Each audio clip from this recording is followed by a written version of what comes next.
En realidad es una pequeña excepción gratificante, tantos científicos y técnicos que han pasado a tener un poquito de arte. La idea central es un reconocimiento a Víctor Deleuze. Eh, Cuando nosotros hablamos en el arte mendocino, la gran cantidad de artistas en artes plásticas que se han destacado, e internacionalmente nos referimos, sin que esto sea una enumeración restrictiva, a Carlos Alonso, a Julio Lepar, a Fernando Fader, ¿por qué no incluíamos a Víctor Deleuze? Que Víctor Deleuze este, ha sido considerado actualmente uno de los tres más grandes en la historia del grabado, junto con Durero y Doré. Ha sido considerado. Y hay una nota de el diario Lausanne de la década del 70, de una periodista, que tengo el nombre acá, que se llama Ami de García Lao, y no hemos podido encontrar la fecha en el diario, pero es de la década del 70 al comienzo. Y dice el título: Acá en el oeste vive el más grande grabador del mundo. Yo creo que no ha habido una difusión en Mendoza, salvo en círculos muy estrictos relacionados con el arte, sobre la magnitud de este grabador, como sí lo ha tenido Fernando Fader, Carlos Alonso, Julio de Parc, y después todos los demás sus alumnos, como fueron Quesada, Bermúdez, Cascarini, en fin, Dumelik, muchísimos artistas, el mismo Mario Deleuze y Víctor Deleuze. Y eso se debe a que a lo mejor no ha sido tan popular el grabado como ha sido la pintura.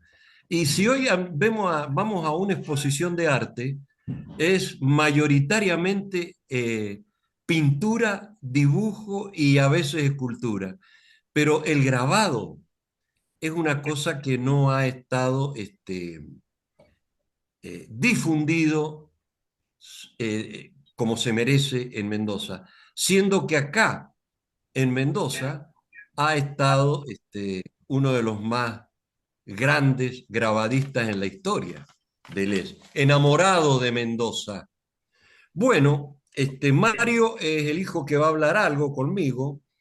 Mario es de Bellas Artes, graduado, fue ayudante de cátedra. Acá estoy haciendo un resumen del currículum de Mario. Trabajó cuando la carrera de 8 años era, y estaba en la calle San Martín, la Escuela de Arte. 8 años que él no hizo los 8, porque por su capacidad le admitieron hacer 7 nada más. Y fue ayudante de comadrán en dibujo, a mano alzada. Y luego gana el concurso en la Universidad de Cuyo, en la Facultad de Diseño, de la cátedra de dibujo a mano alzada, donde estuvo 44 años. Prácticamente ingresó muy joven.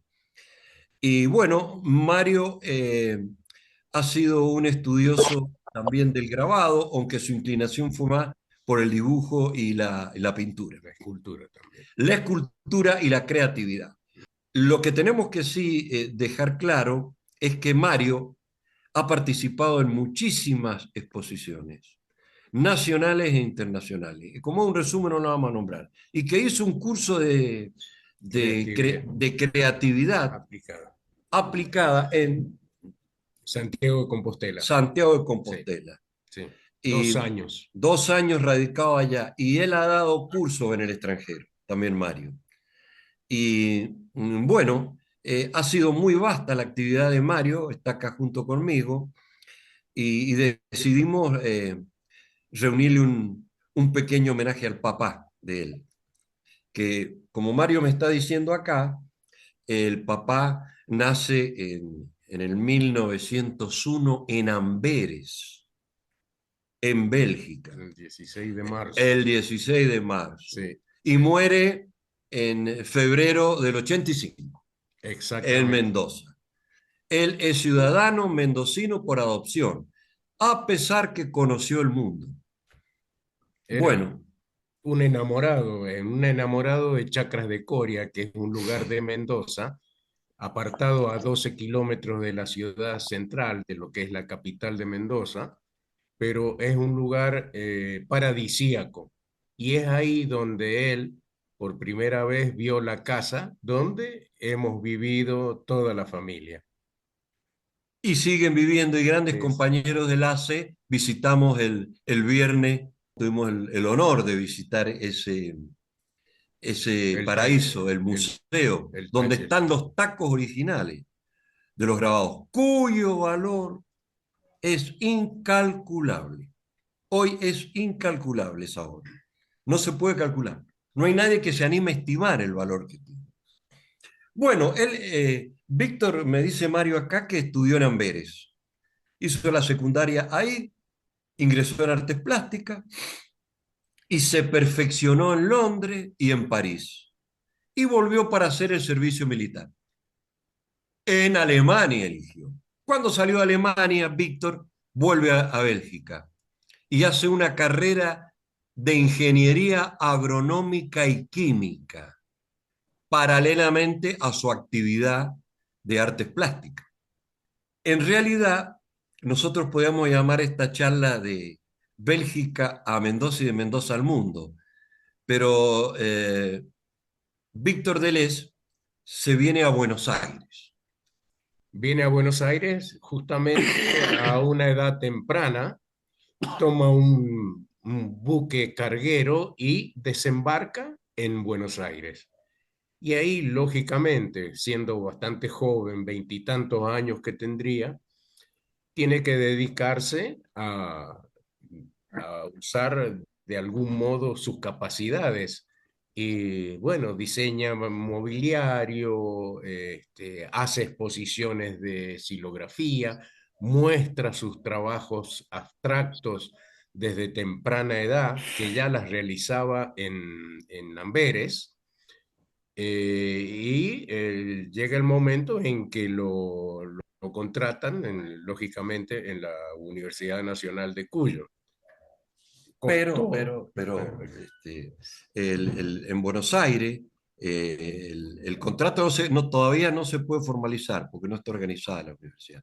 En Buenos Aires estuve en la Escuela de la Cárcova, en la Escuela de la Cárcova dando clases de grabado, de exactamente. grabado, Sí, sí, sí, sí. en nada más ni nada menos. Y después ocurre una cosa simpática cuando un belga de la Patagonia lo invita a Bolivia, Es decir, un belga que había ido desde la Patagonia hasta Bolivia en en bicicleta, bicicleta. un tal Ernstein. Y le dice que en ese lugar donde él vivía, cerca de Sipe, donde se libraron batallas que todos conocen, donde la gesta sanmartiniana iba hacia Perú, bueno, ahí él tenía una fábrica de ladrillos y negocios. Y le dice, mira, Víctor, los paisajes que hay acá, y me he enterado de que estás haciendo los santos evangelios de San Juan. Y el paisaje que hay acá es muy semejante al de la tierra natal de Jesucristo.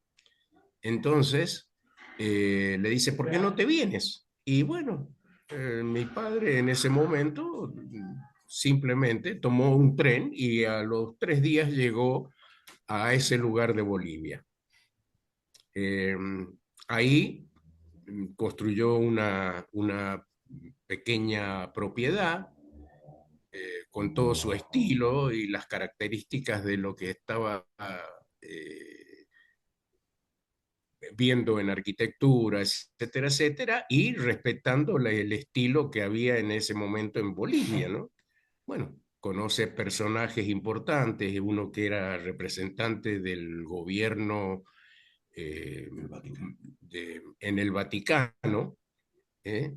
Este, bueno, lo conoce, se hacen amigos y era uno de los coleccionistas de la obra de él, porque toda la vida estuvo mandándole a él y a sus hermanas de Bélgica, le estaba mandando cada vez que hacía un grabado, lo enviaba por correo a los distintos lugares. ¿no? Pero sobre todo a Fernando Díez de Medina y a las hermanas en Pérez. Bueno, Bueno, lo que yo quería decir que la obra que empieza de grabados para ilustrar los cuatro evangelios empieza en Bolivia. En realidad con Mario acá vimos que de Bolivia él pasa a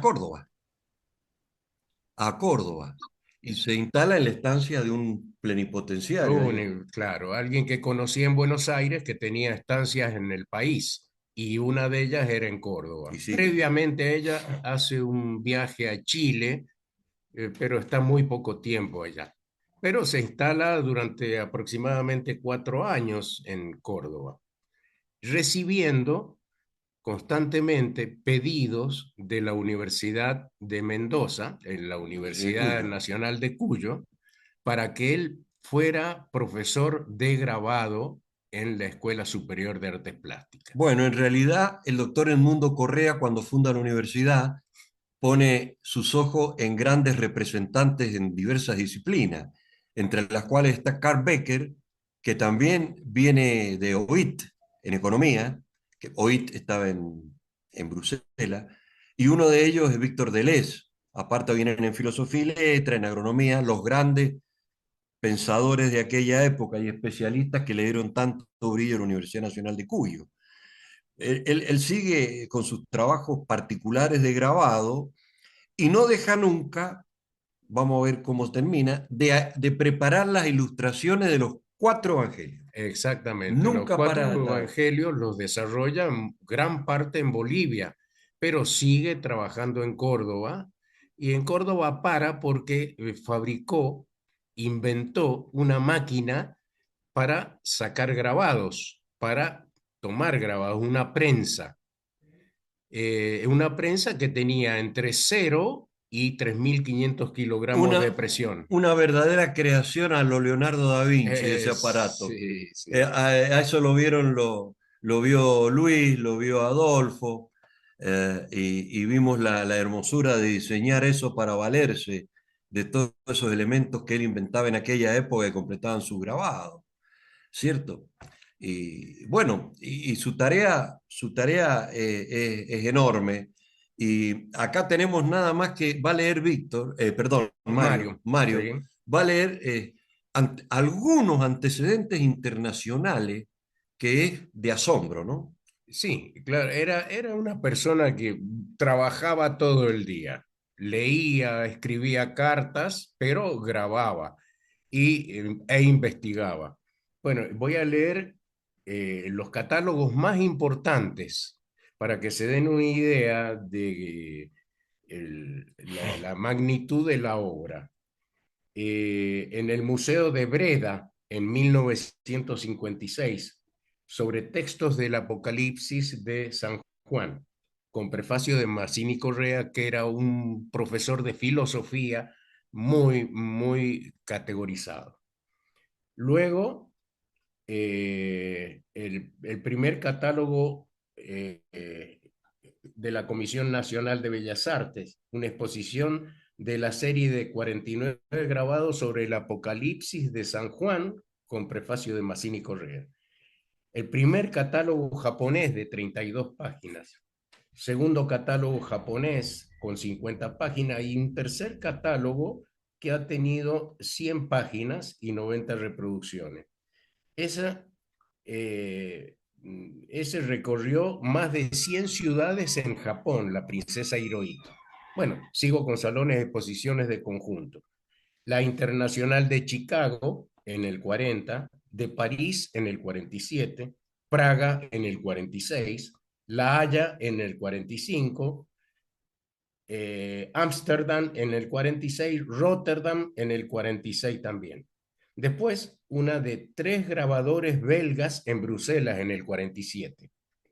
Palacio de Artes de Milán, Bellas Artes de Roma, Petit Palais de París en el 49, Sociedad Zoológica de Amberes en el 52, Palacio de Bellas Artes en el 55, el sexto Salón de Grabado en Madrid como invitado de honor, Graphic en el 67 en Berlín.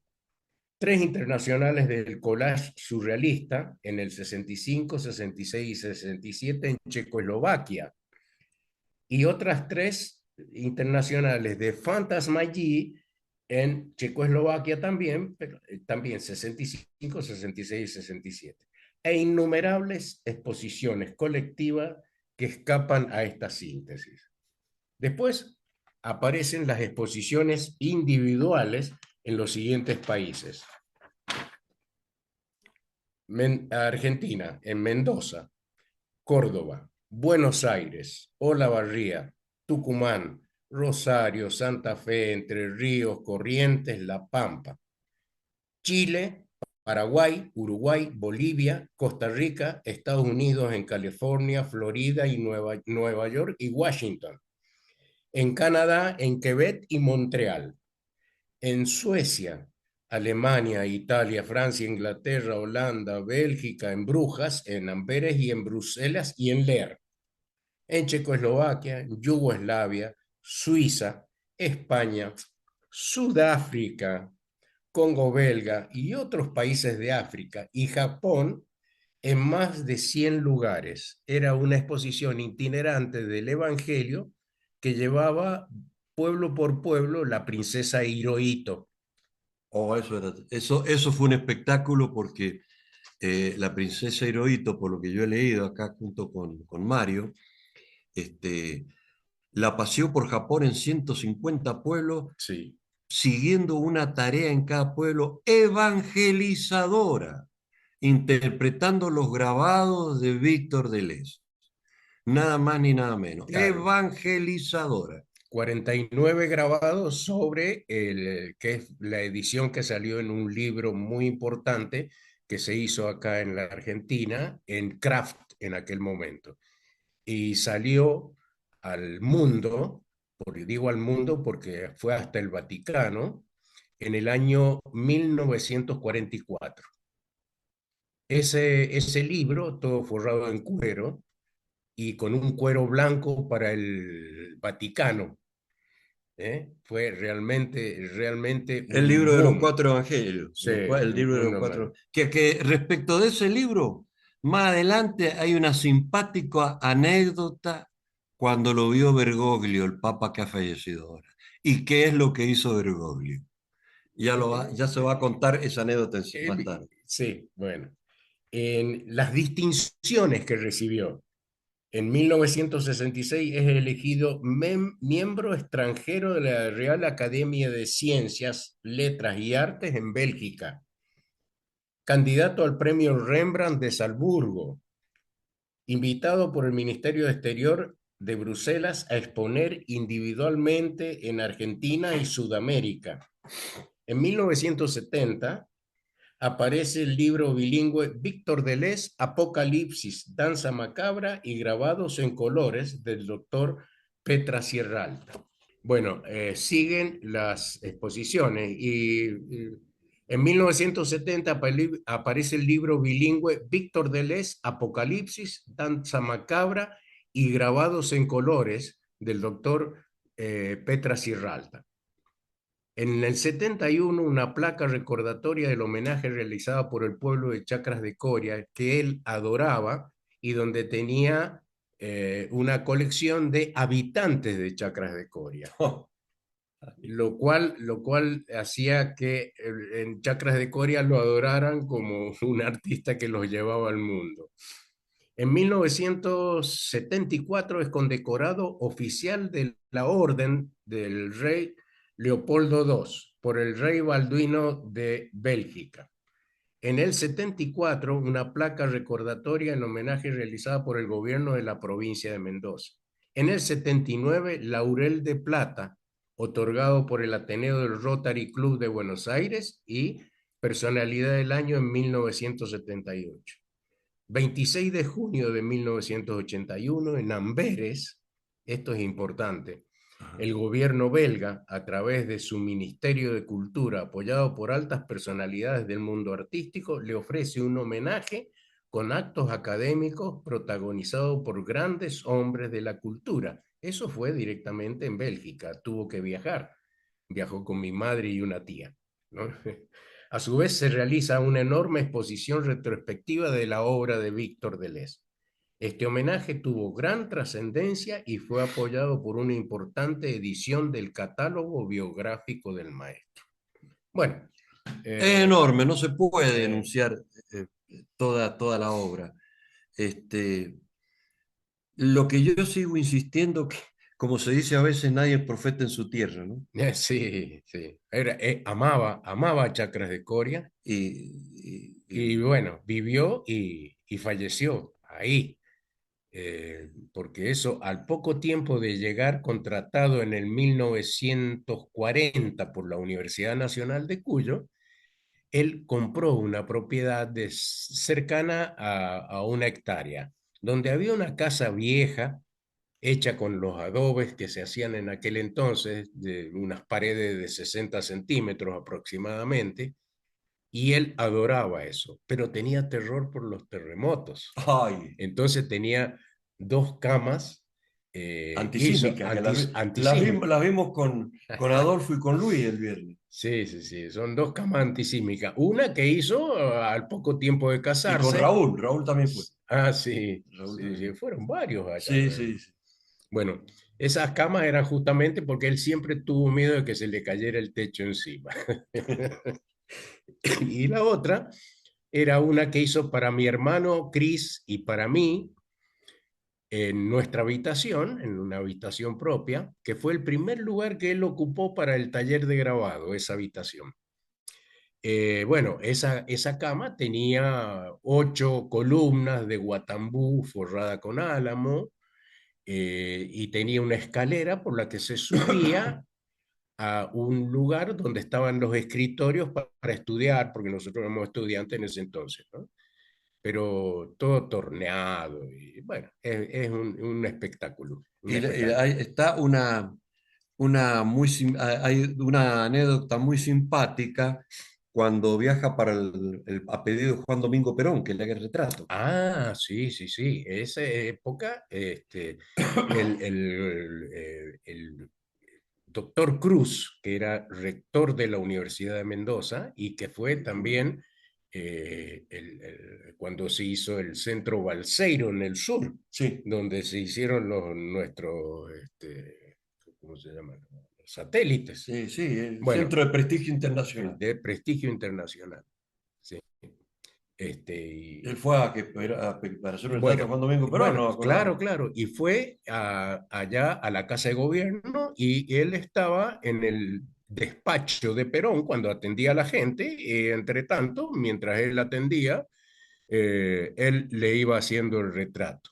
Y le hizo el retrato a Perón y a Evita, pero Evita en ese momento estaba internada por su enfermedad que le causó la muerte después, y tuvo que hacer el retrato de Vita con fotografías que mandaban de la presidencia de la nación a Mendoza, a Chacras de Coria. Pero bueno, Perón le quiso regalar En esa época, una rural, según la historia, era la primera Rural Rambler. la primera rural Rambler, y le dijo, no, no, ya el rectorado de Mendoza, de la Universidad Nacional de Cuyo, ya me ha pedido a mí que yo haga esto. Así que bueno, rechazó, no malamente, pero no aceptó el pago ese o ese regalo. Bueno, esa es un poco la historia de que él nos contaba a nosotros cuando éramos chicos ahí, ya sabíamos eso. Y bueno, y conocíamos la posición que él tenía, no era precisamente peronista, pero respetaba el gobierno. Respetaba el pensamiento. Sí, sí, sí. Era respetado. Ahora, muy simpática también con Bergoglio. ¿Qué pasó cuando vio los cuatro evangelios ilustrados por Víctor Deleuze en la Ah, biblioteca que él iba a ver todos los días Bergoglio y en vio el libro de tapas de cuero blanco tapas y de... lo abrió? ¿Qué pasó? Claro, ese libro que había sido editado en 1944. Bueno, había ejemplares de ese libro en la Casa de Gobierno, en las distintas provincias, eh, paseó por toda la Argentina y uno con tapas blancas fue al Vaticano. Y bueno, y en el Vaticano ahí se quedó desde esa época. Y en una oportunidad nos enteramos de que Bergoglio, recorriendo la Biblioteca Vaticana, encontró el libro, lo hojeó y encontró una de los grabados En las hojas. en las hojas esas que tenían Estaba, reproducciones grandes. estaba ilustrado por tu papá. Claro, claro, claro, claro. Estaba ilustrado casualmente Bueno, por Víctor. y mandó una foto a varias escuelas de chacras de Coria diciéndole a los alumnos prácticamente para que lo vieran que ese hombre que hizo ese libro y ese grabado tenía un libro en el Vaticano y que él lo apreciaba tanto. Esas son historias que nos... Hay miles de esa historia, pero no se pueden contar todas. No, no, no. Lo más lindo también de ver es que Víctor, tu papá, como cuentan los textos que he visto yo y lo que vos me has contado, era ateo. Cuando vino de Bélgica, era ateo y se convirtió al cristianismo, al catolicismo, porque encontró en los hoteles en ese entonces se guardaba en la mesita de luz una Biblia Sí. y encontró la Biblia y empezó a leerlo. Y eso lo convirtió de un ser agnóstico prácticamente a un católico ferviente, porque iba a misa todos los domingos, se iba caminando desde casa en Chacras de Coria hasta la iglesia y escuchaba la misa, se hacía amigo del cura, bueno, hasta tal punto que yo me acuerdo haber sido monaguillo del cura Mira que vos, estaba en ese momento. Monaguillo. Y le hacían los cirios pascuales y todas esas cosas, se las Y toda tallaba la yo pintura de tu papá, y todo, toda la pintura es metafísica. todo, Todo todo. tiene que ver con el bien, el mal, el origen del universo, Sí, los evangelios, y todas esas posturas, sí, todas esas cosas que conocemos nosotros contadas por la religión, claro. cómo ha llevado en un estilo que para muchos ha aparecido como un estilo diabólico, casi si se Y quiere, porque, bueno, además tocaba temas como el apocalipsis. O que son las fotos que Edu está en pasando. este momento están pasando una, Edu está pasando el libro Apocalipsis, la en foto. la parte apocalíptica esa. Sí. Bueno, en la Apocalipsis él muestra todo su pensamiento, además de haber sido aconsejado y haber sido consultado, y consultaba al padre Cepich, que era una eminencia y tiene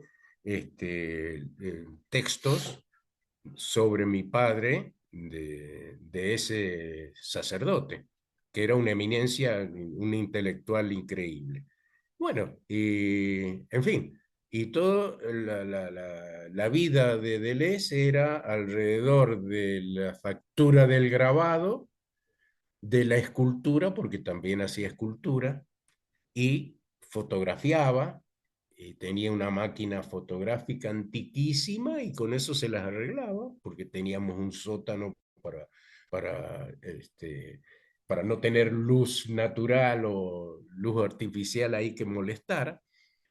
Y bueno, y hacía sus fotografías y eso lo mandaba Y y lo importante, quien se lee, porque también ha sido estudiado mucho en Europa recientemente Deleuze. Ha sido estudiado, ha sido descubierto cosas increíbles, tanto en sí, Holanda como en sí, Bélgica, sí, sí. como en París. Y entre las cosas importantes, el gran crítico francés, que se llama Michel Michel Sefor, ese, el padre del arte moderno se llama. lo han catalogado a Deleuze, ya fuera del grabado, como uno de los padres del arte moderno, especialmente el surrealismo No, no, y no, el cubismo, no, el abstracto. el abstracto, El el abstracto, abstracto. porque él era desde joven, cuando él dibujaba y hacía sus grabados en el hotel que era del padre, sacaba los muebles y aprovechaba los linoleum que Eso, había debajo de los muebles para grabar. Ese linoleum se usaba en los trenes, los pasillos de los carros, etcétera, etcétera. Bueno, pero servía también para grabar. Y ahí hizo sus grabados abstractos. Así que hay, el gobierno en este momento, el gobierno de Holanda y el de Bélgica se están peleando por nombrarlo el antecesor del arte moderno antes que Picasso. Es ¿Eh? mucho decir. Es mucho decir, es mucho decir, la Ahora, qué verdad. simpático esos de linoleos, esos que vos decís cómo se los robaba debajo de la mesita de luz Y después y ponía grababa y después los escondía, ¿no? los escondía, sí, no, pero los grabados los presentaba en exposiciones y cosas así, pero escondía lo que había robado poniendo el Eso. mueble exactamente en el mismo En el lugar. mismo lugar que nadie se diera cuenta que había robado el linóleo, claro, para hacer eso. Eso es una actitud simpática. Sí, En la sí. casa Es una de picardía. una picardía, en tu casa están los tacos Sí, de los todos, grabados, todos. todos, porque el grabadista no se desprende de los tacos. Normalmente, la costumbre con los tacos de los grabados, de la xilografía o los tacos en general, se destruyen. Era darle un hachazo después de haber sacado 30 o 40 copias para no desvalorizar la obra. Entonces, ¿qué hacían? Le pegaban un hachazo, lo destruían. Pero mi padre jamás destruyó nunca. ¿Qué hacía? Los inutilizaba pintando todas las incisiones que hacían las gubias con distintos colores que tapaban la incisión. Entonces era imposible sacar una copia de eso. Y eso queda como una obra única, permanente y valiosísima, porque tenemos todo lo que es la este, parte del Evangelio, y parte Del Apocalipsis. del Apocalipsis, que son clichés de 33 por 40 y tantos centímetros. Son clichés bastante grandes y muy bien realizados. Todavía están perfectos, no tienen rajaduras ni nada. Bueno, esa obra está, no alcanzó a pintar todos, pero sí inutilizó una docena aproximadamente de cuadros con color y viera la maravilla que es eso. Es una maravilla, inutilizarlos con color. Es otro arte. Es Pon- absolutamente único, Se le pone color único. arriba. Pero en la bodega de Trivento, en la Ruta 60, cuando toda la familia de él expone, desde Víctor hasta sus bisnietos, Sí, sí, que sí, todos ustedes ponen un cuadro y hay una conferencia, los trabajos de Víctor del Apocalipsis están los tacos originales, sí, sí, sí, porque en los demás museos del mundo son fotos muy bien tomadas que hacen los grabadistas, no mandan sí, sí, nunca sí. los tacos. No, no. Pero en la bodega Trivento que alcanzamos a ir nosotros, están los tacos originales Estaban, del... porque han vuelto a casa. Están en tu casa Sí, ahora. sí, Los del sí, Apocalipsis están los 49, los 49 tacos, están completos. sí, Estaban sí, sí. completos en la exposición. Así que bueno, es una vida donde él volvía de la universidad y leía o grababa o estaba constantemente ocupado, inventando cosas o haciendo nuevas ediciones de grabados nuevos, tipo collage. Habían algunos que, por ejemplo, tenían porque eran grabados en color de tamaño de dimensiones pequeñas, así como una tarjeta de esas de Navidad, ¿viste? En fin, y cosas por el estilo, pero siempre, siempre estaba ocupado y escuchando la radio, Radio Nacional. Él escuchaba Radio Nacional, pero ¿qué Los escuchaba? partidos de fútbol, los equipos Los memoria. partidos y se sabían los equipos de memoria, los nombres de los jugadores de memoria. Hincha de Licorino Noche, me dicen que era, ¿no? Loche, sí, Loche, sí. Loche. En una oportunidad estábamos nosotros en Chapanomalal cuando Loche ganó el título mundial noqueando prácticamente noqueando al japonés, Sí. porque no había habido un boxeador que esquivase de la forma que él lo Y era hacía. un enamorado tu papá. Y él vivía en Chacras de Coria, Sí. Loche. A mí Así me que bueno, parece una cosa para agregar. Este, esto no se ha conocido en Mendoza. En 1995 fuimos partícipe de FADER en el FADER, con una cantidad de obras de FADER de todos lados. No recuerdo que la Dirección de Cultura de Mendoza, ni ningún ente que se relacione con la cultura, haya querido juntar toda la obra de Deleuze en Mendoza. sí, con una importancia como la ha tenido. Y mucho, si no es por amistad con Mario, nadie se entera del papá. Los artistas sí lo conocen, han sido alumnos de él y todo. Sí, Es sí, un círculo reducido. sí. Y muchos que tocamos de oído, como yo y todo, que nos ha gustado los grabados, esas cosas. Pero no ha habido en la provincia un reconocimiento de tan magna obra. O sea, Y o pasó inadvertido porque no le dieron la importancia que tenía o no se publicaba como en este momento estamos publicando claro, nosotros todo y esto. fue muy bonito, fue único y grandioso en la Argentina la de San Juan. Ah, la última en San Juan y después una en Palermo, en Buenos Aires. Pero en la de Pero San la de Juan, San Juan fue internacional. ¿quién está? Las 3D. Deleuze, Durero, que es de Y Alemania, Doré, y y Doré, Doré. y Y le Doré. agregás a Pedro Pablo Rubens Y y sí, le agregás a a Rembrandt. Rembrandt Originales, y originales. originales traídos de Europa, que se presentaron en esa exposición de San Juan, que fue algo realmente maravilloso, casi, casi increíble. Además hay una publicación muy bien realizada, con un muy buen texto y con ejemplos de las obras y en particular de la exposición que hizo Deleuze eh, este, de una de las series de grabado, Sí, 49 grabados. está en los del Apocalipsis. Sí, la Apocalipsis.